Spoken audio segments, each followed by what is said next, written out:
ఏపీకి ప్రత్యేక హోదాపై కేంద్ర రాష్ట్ర ప్రభుత్వాల తీరును నిరసిస్తూ వైసీపీ బంద్ ప్రశాంతంగా కొనసాగుతోంది. తెల్లవారుజాము నుంచే బస్ డిపోల ముందే వైసీపీ నేతలు ధర్నాలు నిర్వహించారు.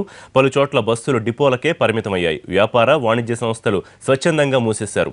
కొన్ని ప్రైవేటు కార్యాలయాలు మూతపడ్డాయి. విశాఖలో ముందస్తుగా పలువురు వైసీపీ నేతలను అరెస్ట్ చేశారు పోలీసులు. 144 సెక్షన్ విధించారు.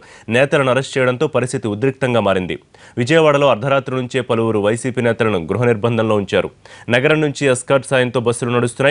విజయనగరంలో ఆర్టీసీ కాంప్లెక్స్ వద్ద వైసీపీ నేతలు ధర్నాకు దిగారు. జిల్లాలో 700 బస్సులు డిపోలకే పరిమితమయ్యాయి. ప్రకాశం జిల్లాలో 800 బస్సులు నిలిచిపోయాయి. అనంతలో 960 బస్సులు, కడపలో 912 బస్సులు ఆగిపోయాయి. పశ్చిమ గోదావరి జిల్లాలో బంద్ ప్రశాంతంగా కొనసాగుతోంది.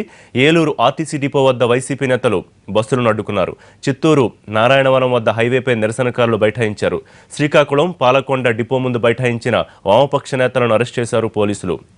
నెల్లూరు జిల్లా ఆత్మకూరులో ఎంపీ మేకపాటి, మేయర్ బస్సులను అడ్డుకుని నిరసన తెలియజేశారు. రాజమండ్రిలో బంద్ ప్రశాంతంగా కొనసాగుతోంది.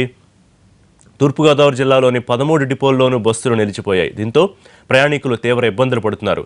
ఎలాంటి అవాంఛనీయ ఘటనలు జరగకుండా పోలీసులు కట్టుదిట్టమైన భద్రతా ఏర్పాట్లు చేశారు.